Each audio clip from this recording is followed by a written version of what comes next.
Well,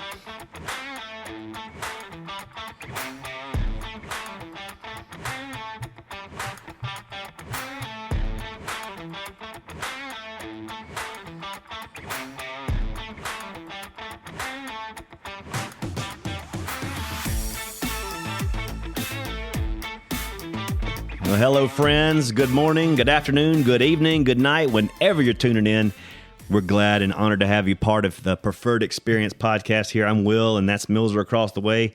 And hey, buddy, it's good to see you. You're no worse for the wear. It's been a rough week. It's been a rough week.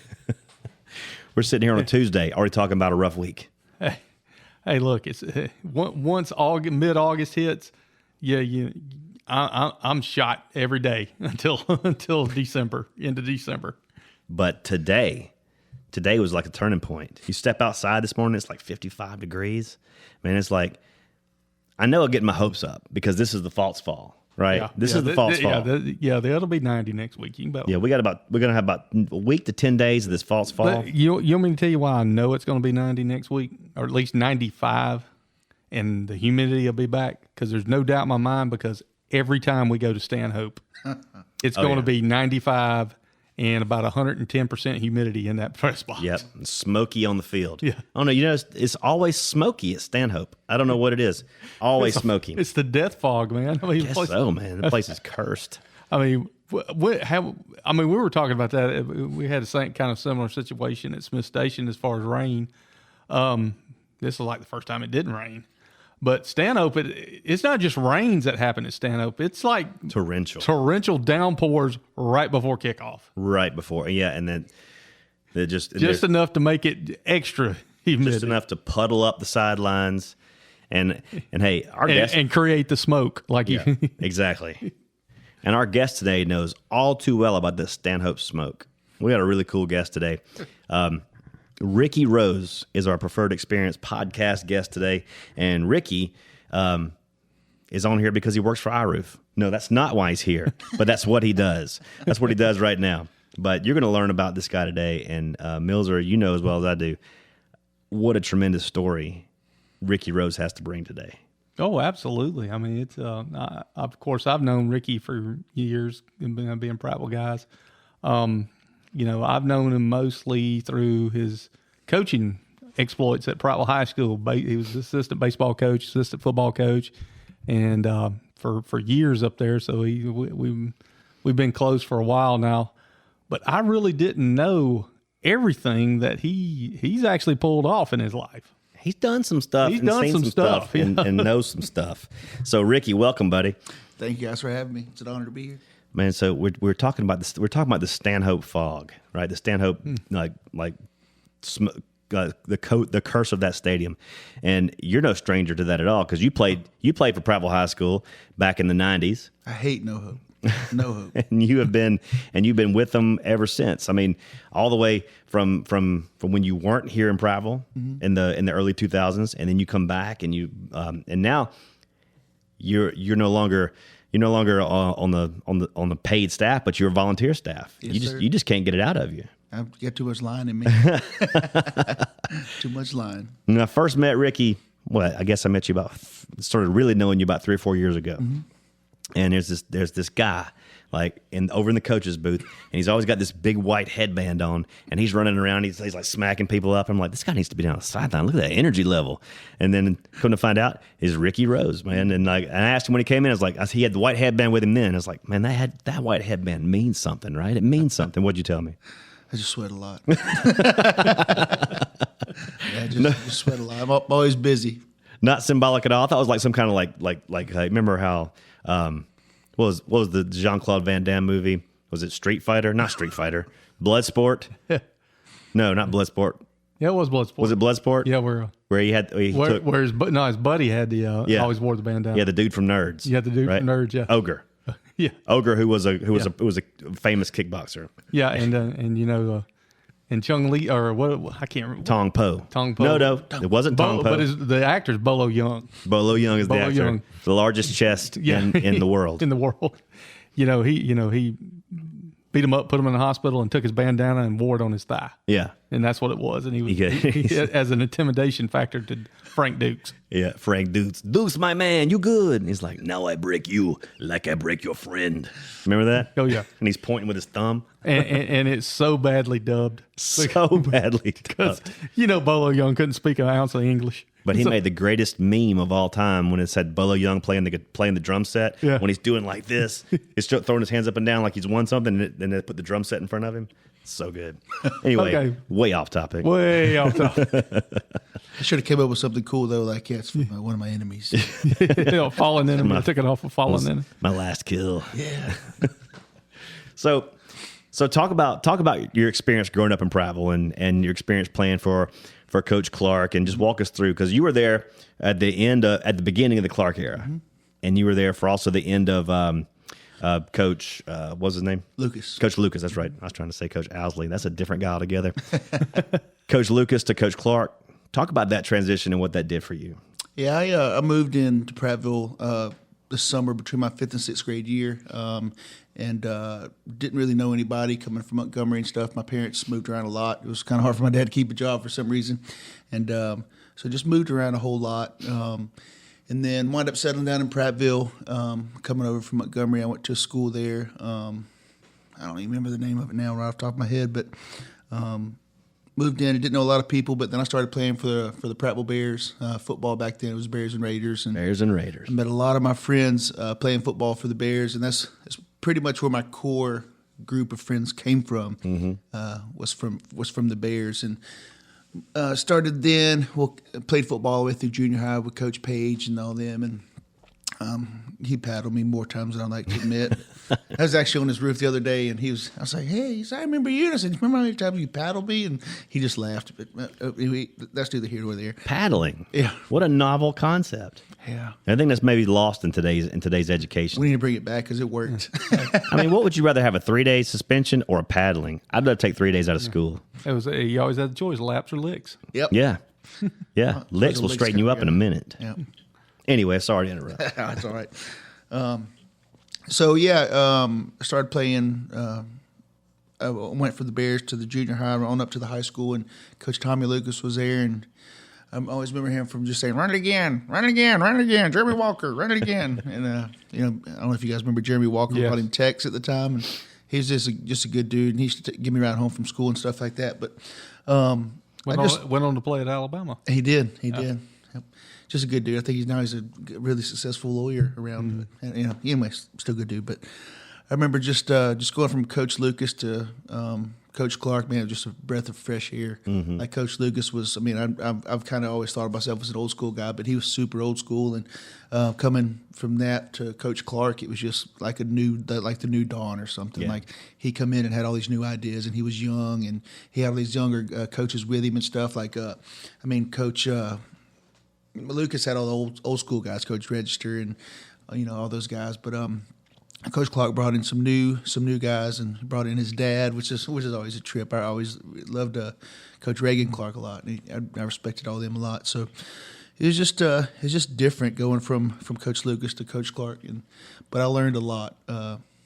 Being a Prattville line, I guess that's why I like to volunteer so much, because I'm not paid. I volunteer everything I do for baseball and football. Like I've never been paid on a salary or anything like that. No stipends or anything. That's amazing.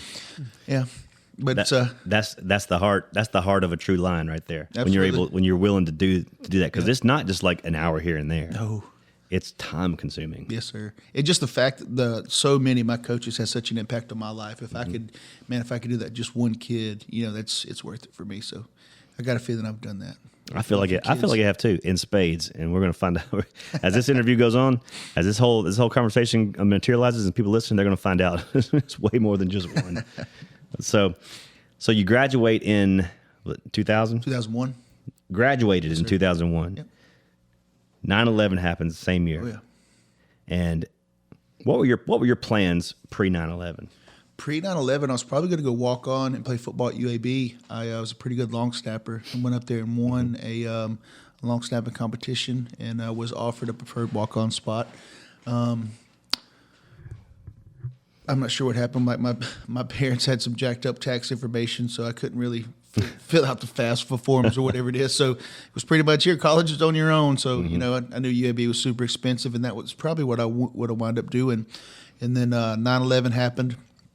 I don't really know why. It just lit something in me. Like my grandfather lived in New York, still does. He travels back and forth, New York and Tennessee, but he was nowhere near any of that up there. But I took it personal for some reason. It was kind of like a gut punch to any of us. And as a high school kid, you know, I took it personal. And just seeing the plane sit on TV, it's one of the things everybody remembers where we were at on September 11th. And I remember where I was for sure. And just took it as a gut punch, and I wound up joining the military February 5th, 2002. So really, really soon after that. Very soon, just months after. Oh, yeah. And there was a massive influx of kids like your age and just a little bit older that were joining in left and right. And I'm sure you met a lot of these kids that were coming in, and they're all coming in for the same reason, just angry and wanting some payback. Well, a lot of that was, and then there's a name for us that come in like post 9/11 or whatever. I forget the name of it, but there was a huge influx of guys that come in, and I remember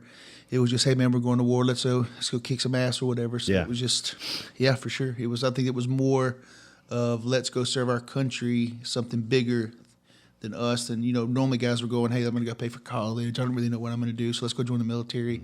That, no doubt, was a time where it was like, okay, the patriotic kids signed up for sure then. Yeah, and that's a decision that changed your life forever. Oh, yeah. Because talk about your experience. You went Air Force. I did. Correct? I did. And where did it take you? You went to basic in 2002. Come out of basic, and what happens next? Come out of basic, and I was selected before I left. I had some great advice, man. I had some really good mentors, Chief, Debbie, and Ed Martinez.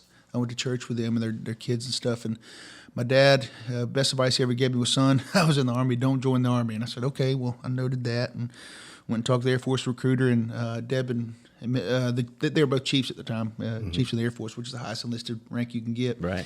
They said, Ricky, we'll go to the recruiter with you, and they did. Make sure I wasn't getting pushed around enough to make sure they were going to do what they were going to say or whatever. And man, when I walked in with the chiefs, it was no BS. They knew they were going to get over on me. So I took the ASVAB. I scored like in the 80s or something on the ASVAB, so I could have had any job in the military I wanted pretty much. Yeah.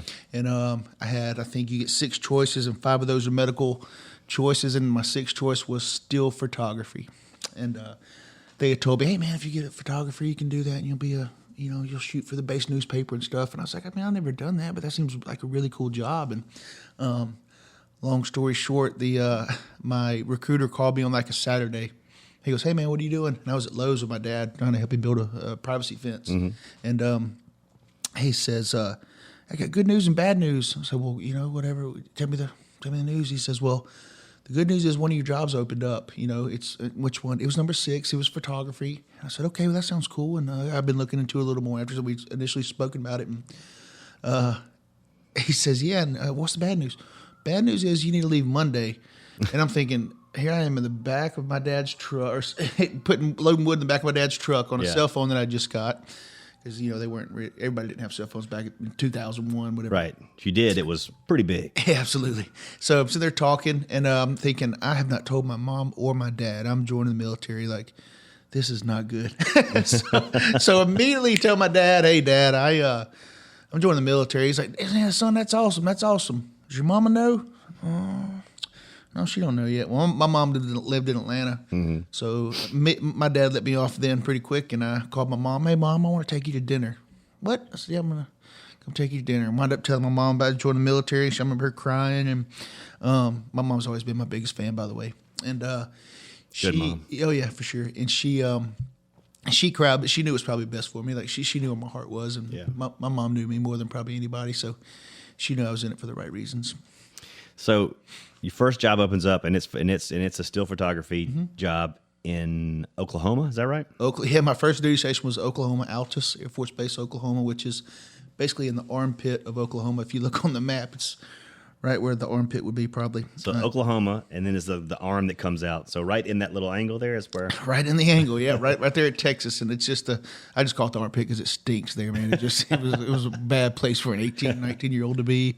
Not a lot to do. There wasn't anything there, but a lot of good people. It was a great base. It was a great mission, and I had amazing leadership. Was the coolest thing. I had a guy, Master Sergeant Scott Johnson. He was my my first supervisor and mad guy. He showed me the ropes, man, and he really taught me how to be not only a good airman, but how to be a man. And I really appreciate that. And him and a guy named Leonard Lee, Buddy Lee, I keep up with him. He lives in Montgomery still, and they really taught me a lot about the Air Force and which path to take. And they showed me the right path, and I knew the wrong path because I saw some people go the wrong path. But sure. I've always chose to take the good path, and I've had good leadership along with doing kind of the right things has always put me in a pretty good spot. So you go post 9/11, the patriotic juices are flowing, and you end up on a base in Oklahoma shooting still photography, like with the little flag behind the guy, and like they're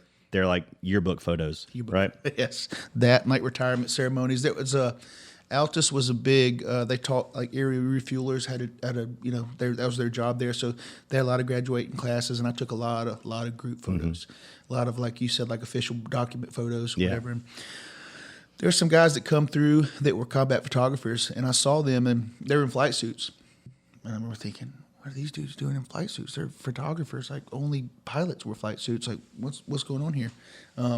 Well, they told me that, hey, we're a combat camera and we're stationed in Charleston. And I wish I remember the two guys that I met, because they deserve probably more credit than anybody for my career, as far as just beating somebody and where my career wound up going after beating them. But just once I saw those dudes, man, it was over. Like, we travel the world and take photos, and I was like, I got to get out of Oklahoma. So how do I do that? They, you apply, you do this. So I went back to my supervisor, Sergeant Johnson. I said, hey, man, this is what I want to do. He said, man, that'd be perfect for you. Like, you love it. I was single at the time. He said, man, you love it. So I applied, and when I was accepted, I was probably, I think, the youngest person in combat camera at the time to be accepted. So that was very humbling. But man, I didn't know what I was getting myself into. Now, most people, when you say combat camera, they have no idea what that is. I mean, when I saw you mention it, I was like, I have no idea what combat camera even means. I mean, it didn't dawn on me that there was somebody responsible for taking the general document photos, like you're talking about in Oklahoma. Yep. But it's like, well, sure, somebody has to do that. It's not just they don't have just like their cell phone cameras. They're taking pictures. No. It's a legitimate position, but this combat camera is something wholly different, right? Tell us about that. Well, what combat camera is global reach, global images is their kind of their saying or whatever. But basically, bottom line up front is they are the eyes and ears for the generals and the guys that are making ultimate decisions of, hey, we're going to send Army to this place. We're going to send this many people to this place. We're going to send humanitarian aid to this place. Well, they said that's there to show why we're doing it there. And, here's, like, I remember going to a place in Peru. There was a big earthquake there, and I remember showing up. They say, hey, listen, we need y'all to show why we're here, and if we need more or whatever, like, show exactly where the aid's going. So we went out in the community and we took pictures of, not only the naval ship landing there, but coming on to, the land, whatever it is, but how the troops were being used, what exactly, so that the leaders that were making decisions could have a visual aid and know exactly where their resources were going. So we have satellites all over the planet in orbit, and we can see anything, anytime we want to. But there's something about in-person photography that tells a different story. Boots on the ground. And you're exactly boots on the ground with a camera. And you said that your pictures would let the generals and the high ups in the Pentagon know where to deploy and when to deploy. So you're like recon essentially. Pretty much, yeah. That's what a lot of people. It's kind of when they're in the Air Force, a lot of people are, oh man, what does this guy do? Like, it's no big deal. Like the Air Force, the Chair Force, or whatever, they don't do anything. Well, that was true until I got in this job. It was that was dang sure not the thing. Like, it was probably, I'm not going to say we were special operators or nothing, but that was probably the closest thing that I could. I tell people about this. Pretty much, you're a camera operator, but you're dang sure an operator. Oh yeah, and you're toting with you, right? I mean, yes, you tote a lot more than a camera. Oh yeah, I had like in Iraq, I carried a M4, it's full automatic M4, a Barrett 9mm pistol, 2 cameras, batteries, lenses, my food, my water, all your ammunition for both guns. Like, yeah, it's no joke. So not just taking these pictures, but if the stuff goes down, you're ready to rock and roll. Drop that camera, and that was the ultimate thing in training is when do you know when to drop your camera? And the way I always told people was, you'll know. You know, it's just when the hair on the back of your neck stands up. Yeah, or when you can literally feel that round cracking beside you, or see it land in front of you, or the dude next to you gets shot. Then you're like, okay, this is. I don't think a picture is really going to matter too much right now. Now you foreshadowed a little bit right there.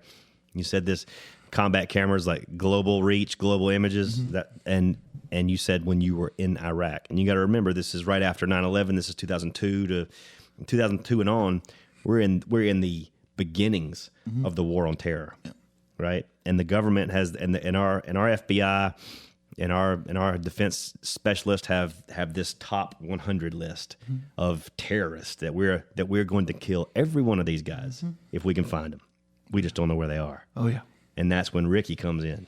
Yeah, that was back in 2006. Was my second deployment. My first deployment, I didn't deploy as combat camera.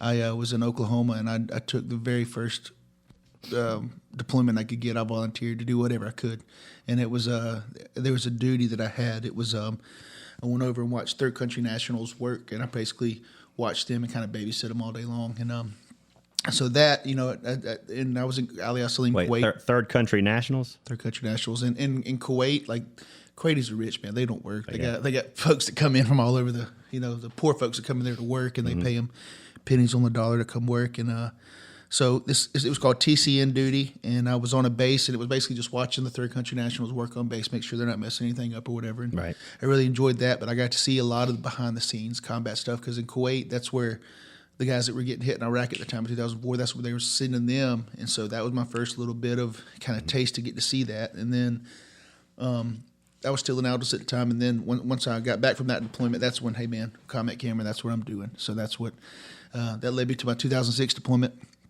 And I went there, and this is where it got heavy. That's where it got heavy. Yeah. Yeah.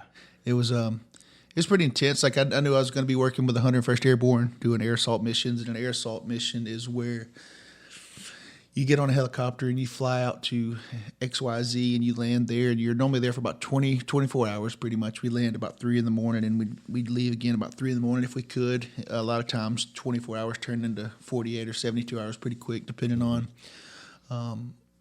how much we'd been shot at there, if it was safe for the helicopter to come out and get us, or if there's a sandstorm and the weather was good enough for them to come back and get us, or there was a lot of factors that sure.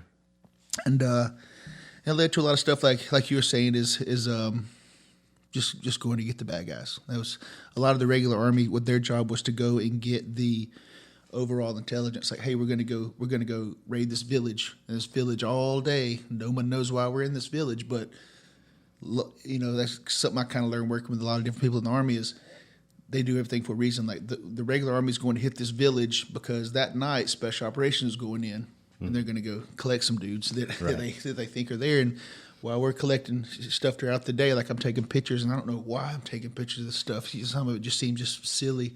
Hey, Airman Rose, go in here and take a picture of this or whatever. Okay, I got you. And then I'd upload my photos, and then go to the Pentagon, not knowing what I was even doing, kind of, if that makes sense. Yeah.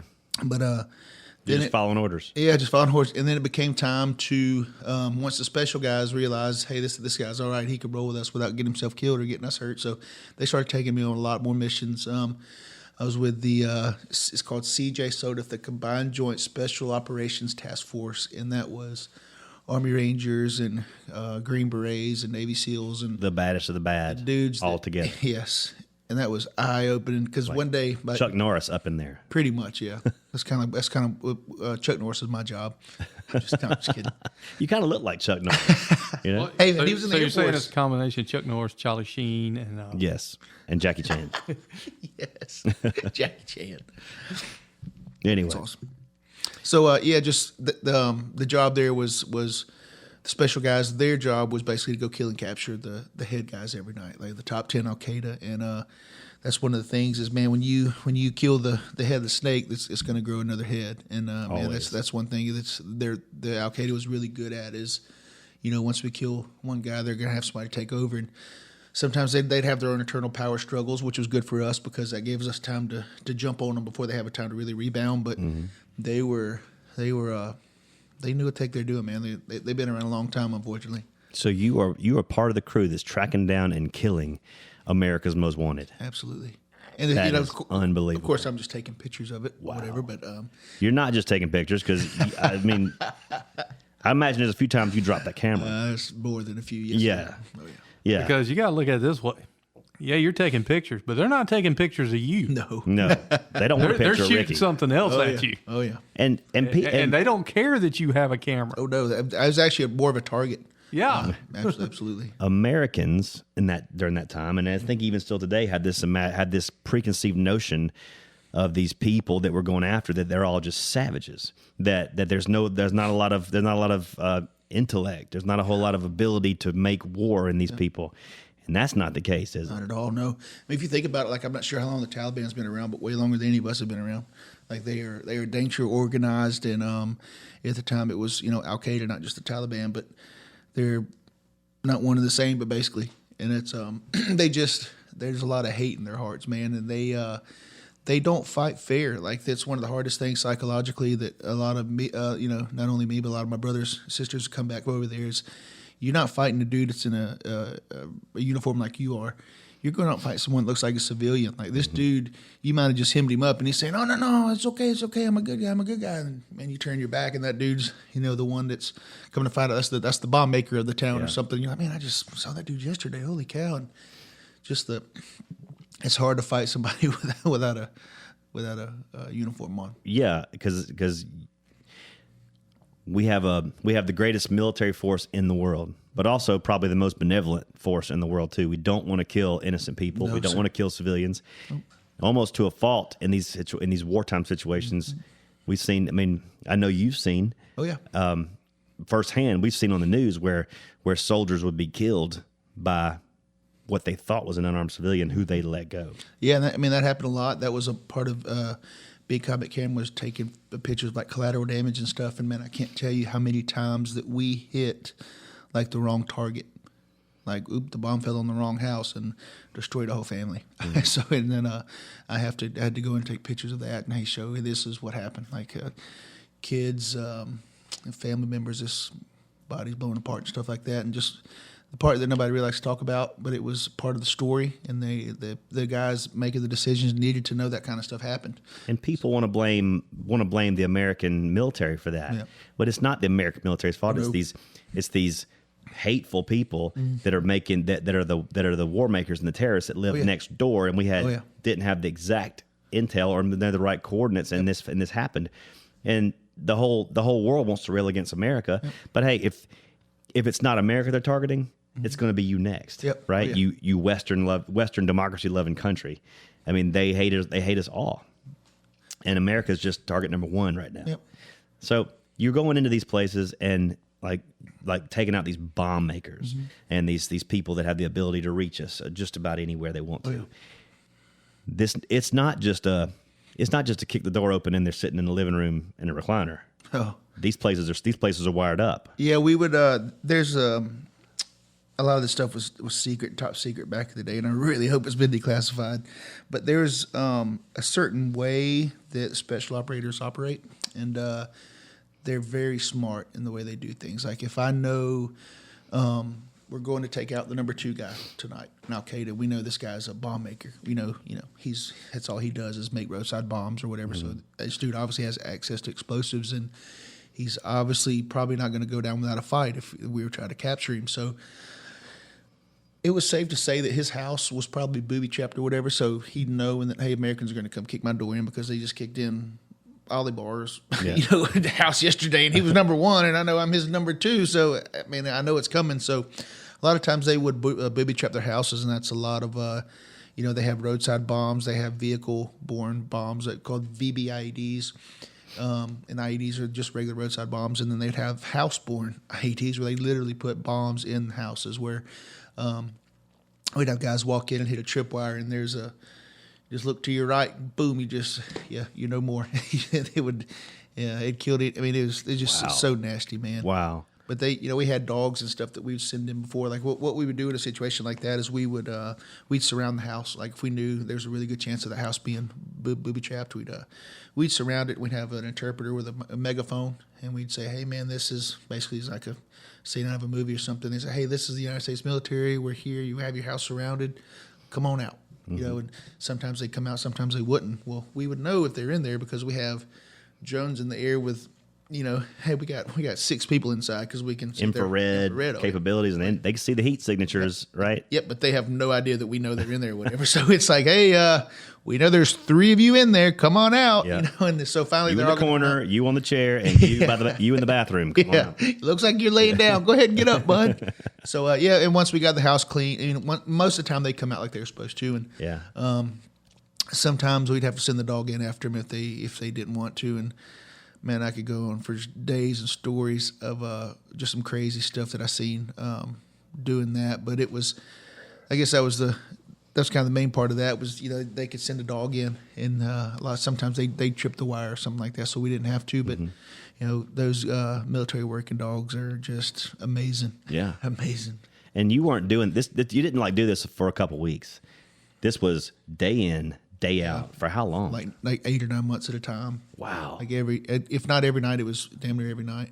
Almost every night for almost a year. Oh yeah. You're going out every night and you're hunting down the folks that want to kill us. Nope. God, man, thank you for what you did. Yes, sir. And you're part of a fraternity of combat photographers. Oh yeah. I mean, those guys. I mean, I imagine you guys are still pretty close today. We're very close. Man, I tell you, unfortunately, they say that 22 veterans kill themselves a day, and we have been we've had it rough in combat camera lately. Man, there's we've had it rough lately. There's been 2. I'll say loved ones because we love them. 2 loved ones. It's family. One about 2 months ago, and then a buddy, really good friend of mine, Jimmy Harper. He just he wound up killing himself a couple weeks ago, and he was the guy that people looked up to, and he really taught me how to roll with special forces, and he really, literally kept me alive because if it wasn't for him, I wouldn't have known what I was doing, and I probably wouldn't be here, to be honest with you. So for somebody that's such a good warrior like that to come home and to live through all the worst stuff that we've been through, to come home and let those demons kind of catch up with you is it's tough. I'm not going to say I don't understand it because honestly, I tried to kill myself once, and I over this.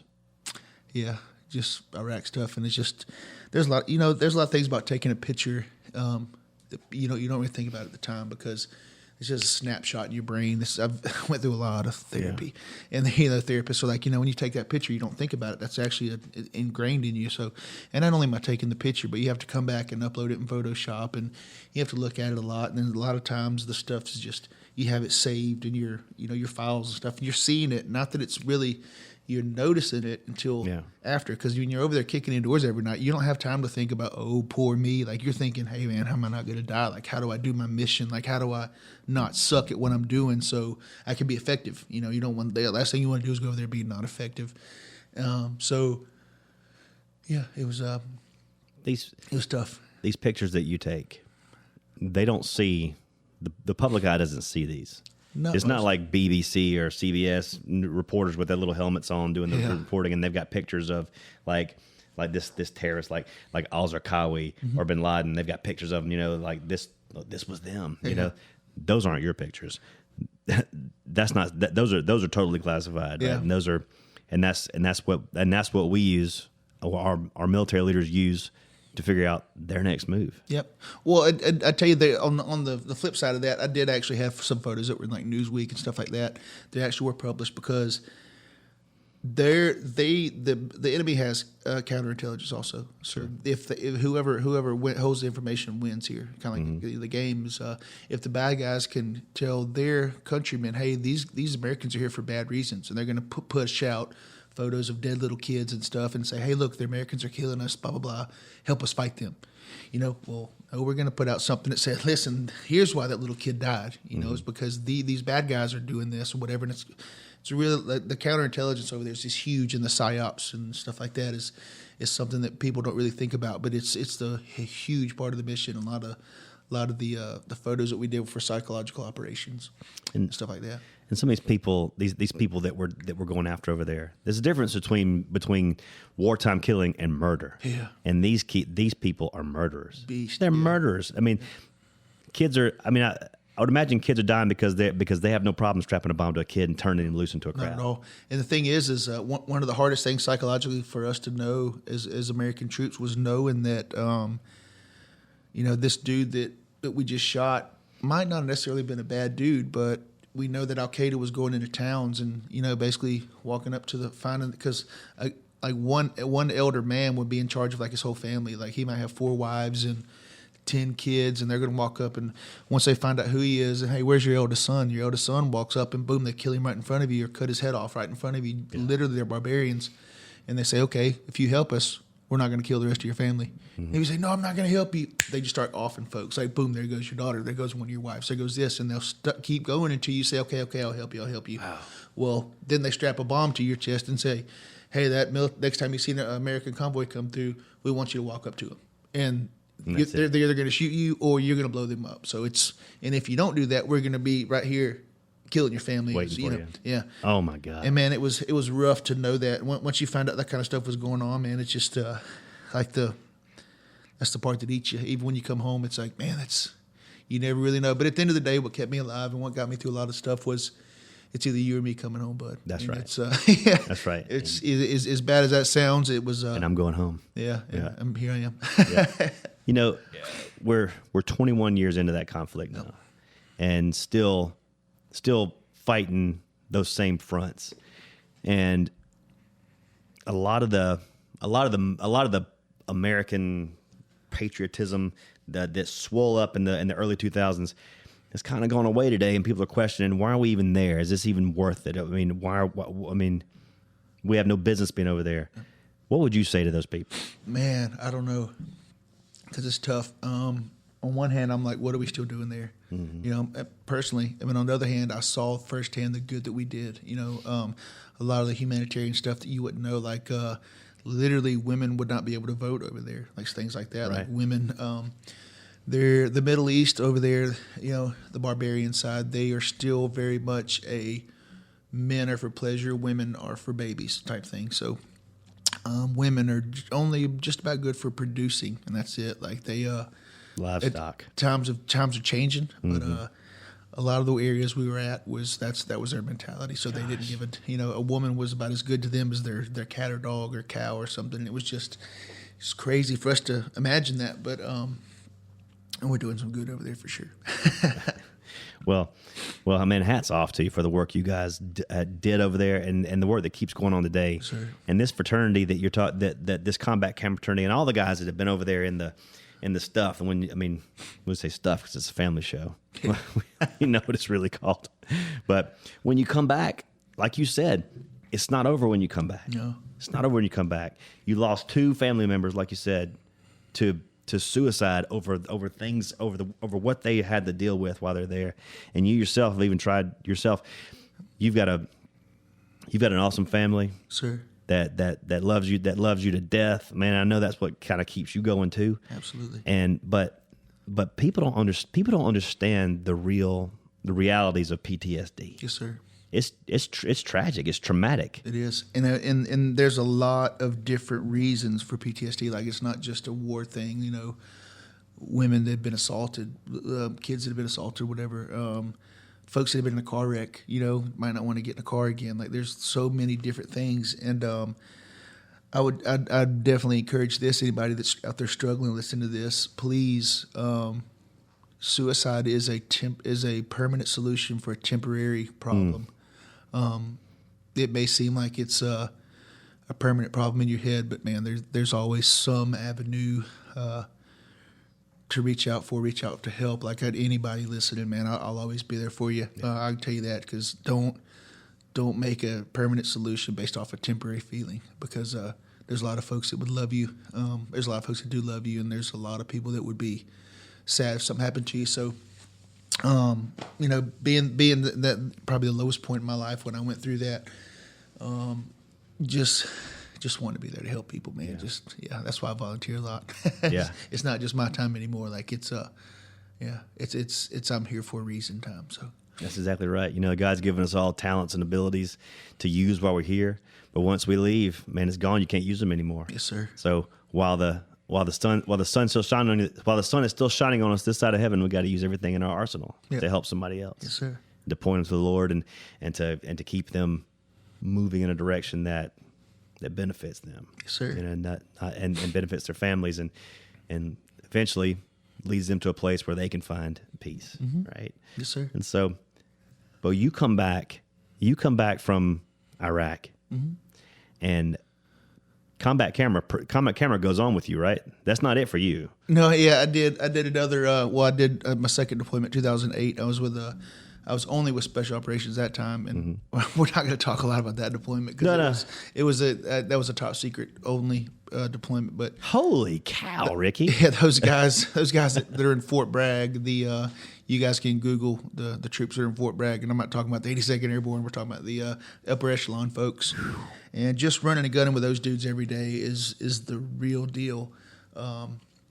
It's not really a kill or capture mission like you're going to kill everybody, and you know that. Like it's we're sitting in a room. Leave no doubt. Yeah, we're sitting in a room like a mission brief before, and the first ones are kind of weird, but then you get to know like, hey, I'm not going to ask many questions. Like if it's a photographer, if they need me to know something, they're going to tell me because I remember asking a few questions. They just look at me like, who's this guy? Just shut up, shut up and take a picture, man. Okay, got you. But it's like, well, hey, where are we going? And they just give you the coordinates or something like, like they don't want you to know what you're even doing. So it's you're not allowed to know the name of this country. No, because if you get captured, man, we didn't have our name tapes. We didn't carry our ID. It was like, hey, if you get captured, you're on your own. You're not even in uniform. Just no. Well, uniforms, but people wearing like four and 5 different kind of uniforms. Wow, holy cow! It was just stuff that you read about in books. That's book and that's Tom Clancy stuff. Dude, yes. That stuff really happens. Oh yeah, for sure. It's not just some kind of fiction stuff. Just because you don't see it on the news, it really does happen. Yeah, absolutely. Oh my gosh! I hope I don't get picked up tonight in my sleep for talking about this stuff. So you do that, and we'll just glance right over that. Mm-hmm. Yeah. And then you did some time with the Thunderbirds. Oh, yes, sir. The Air Force Thunderbirds. You're riding in the back of these planes while they're doing all kind of crap. Yeah, well, man, to be honest with you, in 2008, the Thunderbirds got some reach, man, because I was over there kicking indoors with the upper echelon folks in the military, and the chief of the Thunderbirds got a hold of me. He's like, "Hey, we want you to be our photographer," and I told him no a couple of times because, my job's over here. I'm not the poster child of the Air Force or whatever. I didn't want to be ever. So, I had won a bunch of awards over in Iraq and stuff, and in 2007 I was named one of the Air Force 12 Outstanding Airmen of the Year, which is wow. Out of like over 600,000 or 700,000 airmen, however many is in the Air Force, they picked a top 12, and I was one of the top 12. Just you and your long handle lens. Yeah, and to this day I don't know what they're choosing the Redneck Alabama guy for, but I got an idea. Yeah, I mean that was super humbling, but the Thunderbirds wanted the show pony kind of people, and I guess I was a pretty good photographer too. So, show pony Ricky. Show pony Ricky said that. Yeah, man, I've been to 48 states and 26 countries, and we flew all over the place in the Thunderbirds, and I was the team's aerial photographer. There's a song in there somewhere. Yeah, it probably is. Probably a couple different ones. So I flew around telling the Air Force story, and hardly ever what we're talking about. It was more of the, overall Air Force stuff. And here's how to be a photographer in the military. Here's how to be an airman. And a lot of times traveling the world we were the only Americans that people ever meet. So you're literally the show having the face of the Air Force, which I never really wanted to be. So it was kind of ironic to do that. But went on to the Thunderbirds and started flying and started getting some headaches. And those dudes are awesome too, by the way. They are awesome. Oh my gosh, they're the best. Way better than those stinking Blue Angels. Pensacola, whatever. Beach volleyball kids. Yeah, that's all they do. Yeah, it's not even a real plane. I don't think it's probably aluminum or something. Yeah. But the Thunderbirds, are you actually in the cockpit with these guys, like in the sitting back seats, and they're doing all this aerial moves, and you're in there with them? Oh yeah, well, I only flew during aerial missions. Like I didn't fly during every show or whatever. But whenever they needed, like all the, they do a lot of posters and stuff like that as they give out. So somebody's got to take those images, and that's where the team's aerial photographers are the ones that take those pictures. So it's that's awesome. They don't just fly anybody up there to say, hey, take our pictures. Hey, it comes from inside, internal. So to do that was really cool, man. It's hard to take a photo in those planes upside down and pulling 8 Gs. And I think the most I pulled the photo I took that was hardest was about 8 Gs, and it was pretty crazy with the Air Force Academy, and turbulence is pretty crazy. And you have to get the 6-ship Delta. They wanted to fly it over there. There's a big their chow hall is like a big kind of big sphere looking thing. Well, not sphere, but like arrowhead looking thing. Yeah. Just trying to get the jets all lined up and stuff, and man, my horizons were all jacked up, and I didn't get sick until I landed. And then, when the pilot's like, "Ricky Bobby, you all right?" I said, "I'm not feeling too good." He goes, "Well, I'm not feeling good. You can't be feeling good." I was like, "Oh, I sound like such a wimp now." I was about to ask how many times you have to clean puke off your camera lens. Yeah, I never made a mess, but there was a few times that I got sick for sure. Oh yeah, and the pilots would they'd laugh, laugh at you doing it. How bad would they mess with you?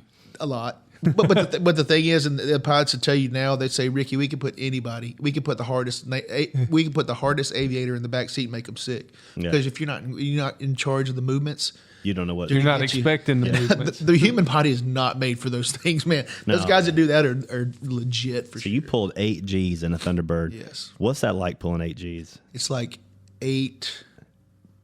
However much you weigh right now, if you weigh 200 pounds, it's like 8 times that sitting on you right now. Like 1,600 pounds, like boom, like sitting on you like a bear. You can't even breathe. It's hard.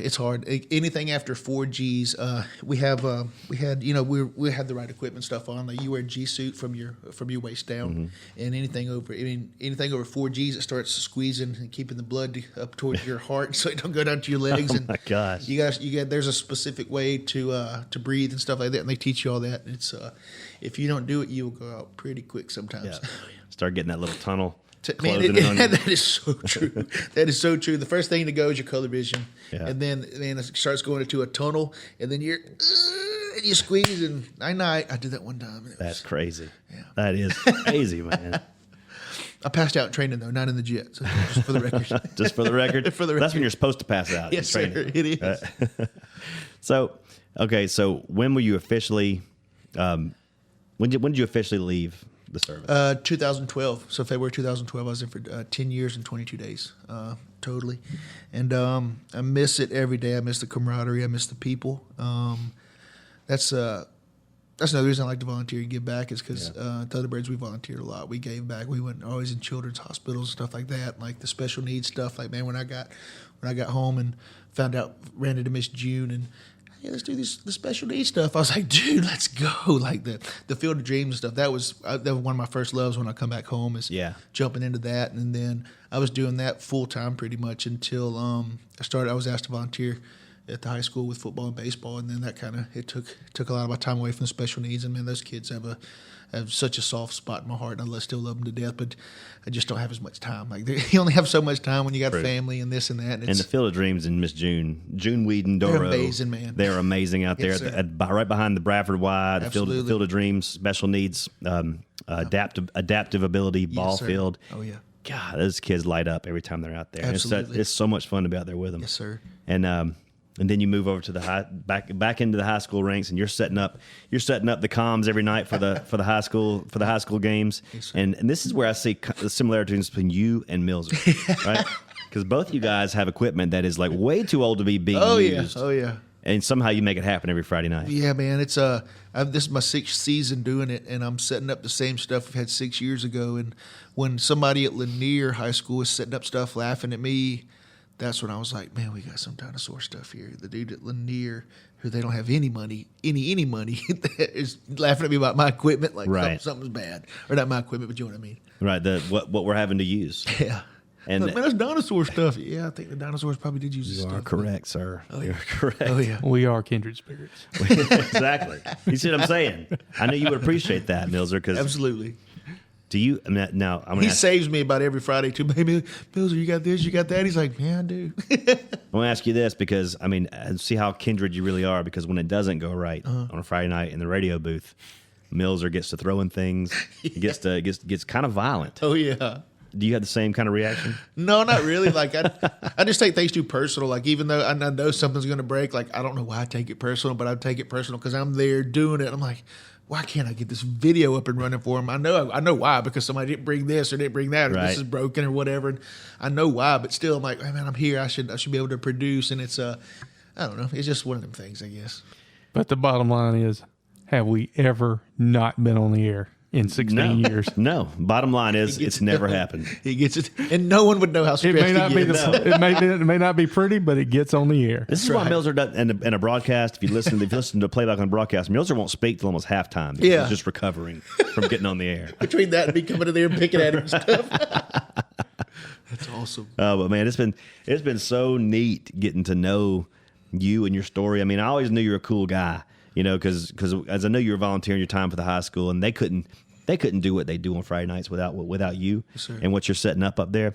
But I had no idea that there was these kind of layers to you, man. And you're just, I'm just honored to call you a friend. I appreciate And so that. I'm glad you were able to come do this today. Yes, sir. But I do want to know a couple more things if you got a few more minutes. Yeah, man. I want to make you sweat. I see the white headband Yeah, coming out. are you good? So you retire from the Air Force in 2012, and you come back to Prattville, and then it's time to just go to work. Yep. What was that like making that transition? Dude, it was weird. Imagine trying to go to Walmart. Like, just not even that, but like, I'll never forget coming off my rack the first time and going to Walmart. Like, one day it's like you're putting on your battle rattle to go anywhere because Right. you're probably going to get shot at. You know that's going to happen. To going into Walmart and hearing someone complain about, oh my gosh, look how long these lines are. And you're like, dude, oh my God. They only have Louisiana iced tea. I like Lipton. Yeah. Oh my gosh. Just to think of like how petty certain things are, and just how to put the world in perspective. Like, hey man, like I'm having a bad day today. Well, yeah, I've had a lot worse days. So let's try to keep your head up there, Ricky, or whatever. Well, I mean, I can, just, we as civilians, movies are really, we know they're not 100% accurate and everything, but you see the movies like The Hurt Locker. Yeah. Oh man. The ending of The Hurt Locker got me more than anything of it, because he comes back home and you could just see the 1,000-yard stare. Oh, yeah. He wasn't home. He was there, but he wasn't there. Yep. Is that the kind of the feeling that you For that sure, you get? man. There's I tell you, my wife could probably tell you better than most about that. But there's a lot of times that I'll be sitting there and it'll be a certain sight or a certain smell. It could be a burnt piece of meat on the grill. It could be a firework on not Valentine's Day, on like 4th of July or something, just something random. And it can just sometimes there's literally fireworks on Valentine's Day. Yeah. You know what I'm saying? Good. Maybe it's your house. Anyway. Nope. Anyways, but yeah, it could be anything. It'll send you back to a bad place, and that's 100% right. Some of those guys get it so right, and like the movie, The Lone Survivor. Yeah. Like, I actually didn't deploy with those guys that died, but their next deployment from that SEAL team was when I was there in 2006. And oh man, so to be back with those guys was just, and I had no idea who they were. All you heard was there's an Operation Red Wings, and you heard about that, and guys wearing patches. I still have one of the patches somewhere, and it was just knowing about that, to come home and like to see, hey, they turned this into a book and a movie. It's like, what? You know, there's another a book that's coming out. It's called Black Hearts and Painted Guns, and it's about and I'm supposed to have some pictures in it supposedly, because it was about the group of regular Army I was with, the 101st Airborne, the 2nd and the 502nd Infantry, the Black Hearts. Yeah. In 2006, and that book's been coming out. It's supposed to be coming out pretty soon, and I've been very excited about that. So it's they got a hold of me somehow through Facebook. Man, Facebook is amazing. I've helped you keep up with people, and they just said, "Hey, man, I don't know if you remember us or whatever." And I was like, "No." They said, "Do you have any of your old imagery?" I was like, "No, but maybe." So I sent them what I had and stuff. We lost. Technically, no. Yeah.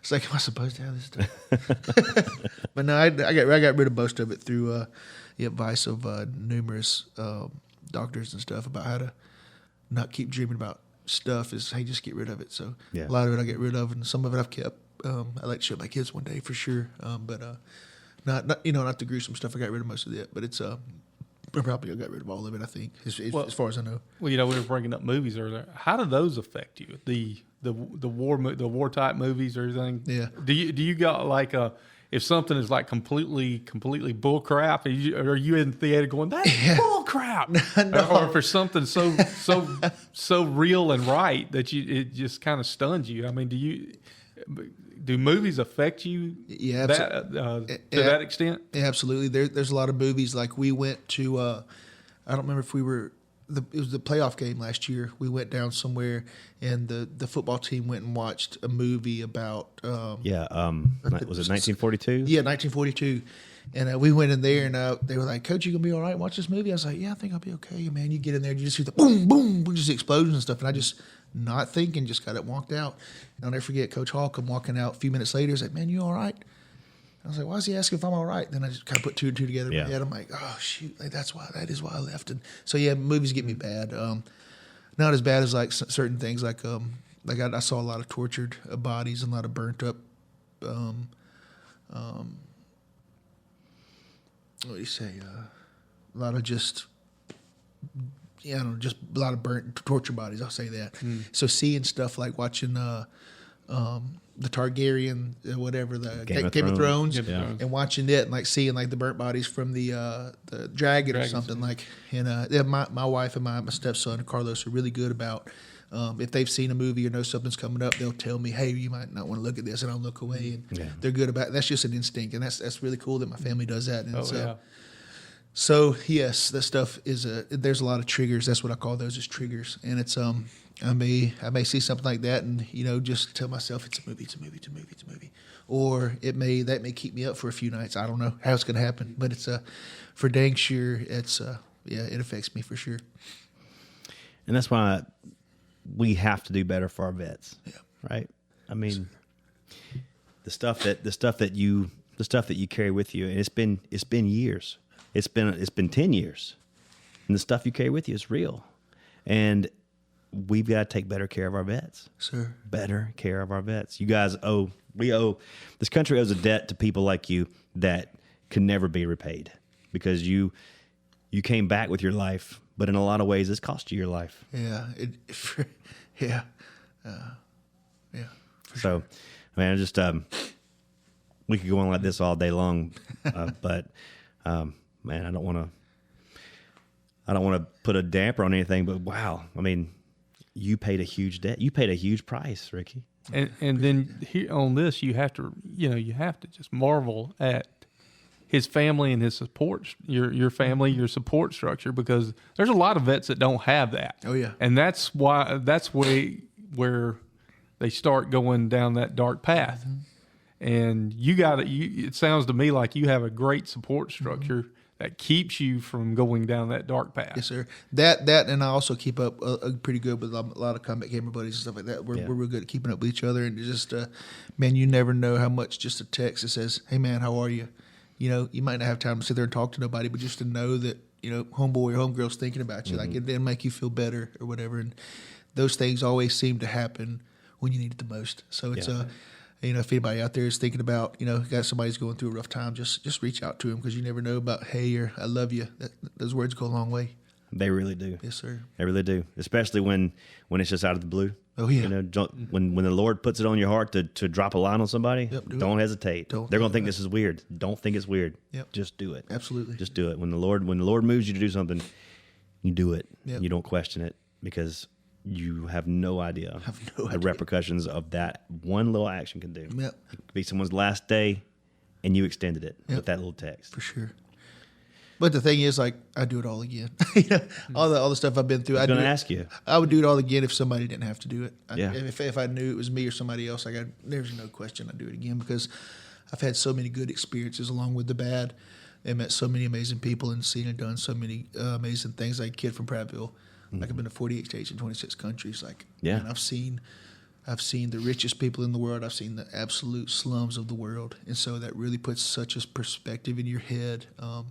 Of and like when I'm teaching the kids, football, baseball, we're talking and stuff. And it's like, hey, there's a lot of life lessons. Like, I might not be the best baseball player or whatever, but by golly, I can teach some kids something for sure. It's just, there's a lot more than throwing a baseball that coaches can teach you. So it's A lot of life lessons and stuff I try to teach them for sure.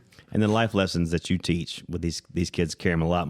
Will carry them a lot further than learning how to hit a baseball, yes, or catch football, or anything like that, or or play between the whistles, Yes. And this just brought a question to my mind.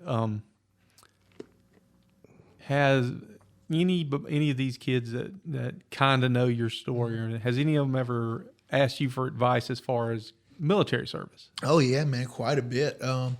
And that's the thing is, like, I've had some parents say, "Hey, man, like so and so's joined the military. Like, do you want to talk to him?" I'm like, "Listen, I'm not gonna push your kid in the military or not. Like, it takes a certain kid. Like, and I've been so honest with people. Like, hey, what do you, coach, you think I can make it?" And I'm like, "Yeah, you could, or no, you couldn't. Or here's why I say that. Here's why I say no. Here's why I say yes. Like, man, you have to. When you join the military, there's some people don't understand. It's not about you anymore. It's so much bigger than yourself. Like when someone says, "Hey, jump," jump. You're not like, why? You're like, okay, how high? Mm-hmm. I'm not going to question why you told me to jump. I'm going to do it. I'm going to have that blind faith to serve and to do stuff like that instead of, a lot of kids nowadays, hey, do this. Well, why? I don't have to do that. Man, so much bigger than that. Yeah. And it's some kids get that and some don't. So if there's a kid that I truly don't think can get that, I'll be honest with them. Like, no, man, I don't think you can do that because of this. And then I've actually had kids prove me wrong, though. I'm not sure if you can make it in there, get out of basic training. Coach, you were right, man. Thank you. But here I am. I'm a Marine now. I'm freaking right on. Yeah. Exactly. Which is cool. Yeah. Oh, man, yeah. Well, you got a great support system at home, and you got another arm of your support system here in the Preferred Experience podcast. Oh, yeah. Man, just anytime you need us, we'll be there. Yes, sir. And I know that anytime we call on Ricky's going to be there. Absolutely. You're a giver, man, and I just you're a great American, and I salute you, and I appreciate everything you do, and I'm glad to call you a friend. Yes, sir. Likewise. Well, Millzer, this is about the time we would kick it over to Poetic Justice. But I don't want to scare Ricky. I think that part's actually pretty cool. Oh yeah, we're having we're having to do Chip Powell's recordings at a different time. He's hit that time of year where he's traveling worldwide at different poetry festivals across the country. And we're blessed to have them. So we only can we'll take when we can get them. So we're hoping to have him in this episode. If not, we'll have a classic Poetic Justice, but we're going to try to get one in this episode before we put it out there for him. It's awesome. We will wait for Prattville's only self-nominated poet laureate. Yeah, whenever he can. Okay, welcome back to another episode of Poetic Justice. I'm Chip Powell, your host. Lewis Mills is at his real job. Co-host could not attend today. Said the car business is a booming. So I got to thinking, first of all, Will, Barrett, and Millzer, I am going to bring you an episode. I heard that you thought I wasn't going to do it, but I'm going to do it, and I'm doing it right now.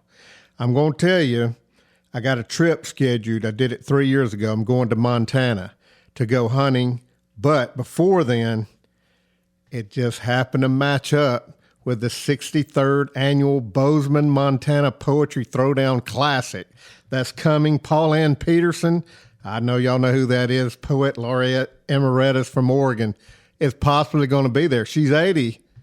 She'll probably be there. Obviously, y'all know Mark Gibbons, the Poet Laureate from Montana. He'll definitely be there. So I'm so excited and looking forward to that. And I hate that Lewis can't go along with me. But again, they're busy there at Larry Puckett Chevrolet, and go by and see him and remind him to get back on the show with me. But today's poem, I'm going to try to make this fairly quick because I've been gotten on to by the host of the Preferred Experience that my post sometimes is a little long. So I'm going to make this short. Couldn't think of anybody but Robert Frost, the 20th century poet that has so many wonderful poems, but I just thought about, because what I'm going to do, I'm going to tell you, I'm flying into Bozeman for the poetry festival there and the classic.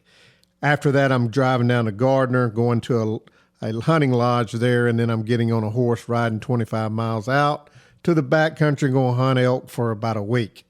And I couldn't think of nobody that could relate to that more than Robert Frost.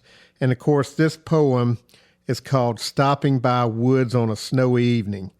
I admit I had to go back and think a little bit before I could recite the whole thing. Maybe the last couple lines I couldn't remember, but I'll go ahead and recite this to you now. Whose woods these are, I think I know.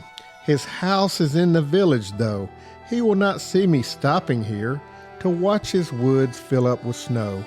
My little horse must think it queer to stop without a farmhouse near, between the woods and frozen lake, the darkest evening of the year. He gives his harness bells a shake to ask if there is some mistake.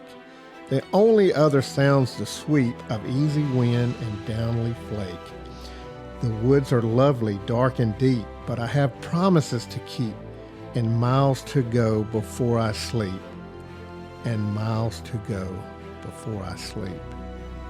And I thought that just came into my head, and I was sitting there thinking, I need to carry some Ambien with me to make sure I sleep. And that is a prescription medication. So I'm not telling people to go do drugs out there, but I am going to take some Ambien to help me sleep. Where I figured yesterday I am fifth on the food chain. You got the grizzly bear, you got the wolves, you got the cougars, you got the black bear, and then you got me. But my partner I'm going with is a big old offensive lineman. So I don't have to outrun the bear, the wolves, the cougar, and all that. I just got to outrun him. So really I'm fifth on the food chain, or sixth, and my buddy is going to be fifth. But anyway, looking forward to that and getting back and having, when you have those visions, you remember the American Indians, they'd go out and have these vision walks and quests. That's what I'm going to be doing.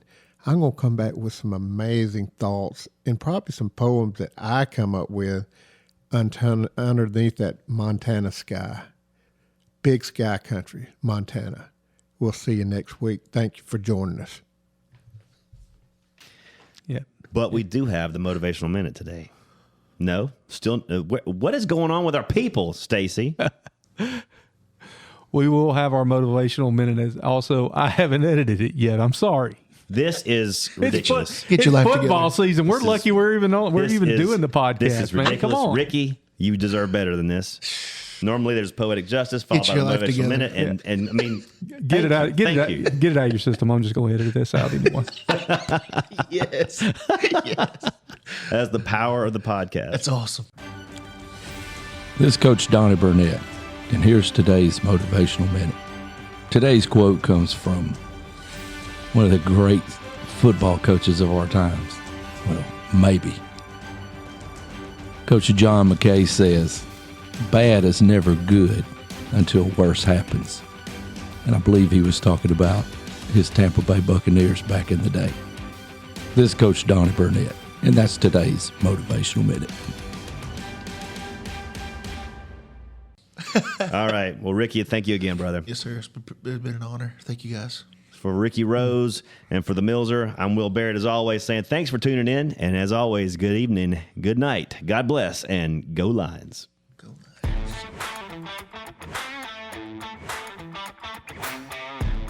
All right, that's going to do it for this week. Man, Will, love you coming in, pinch hitting, and dude, you hit a grand slam tonight. Well, expect nothing less from me, Daryl. I'm the best.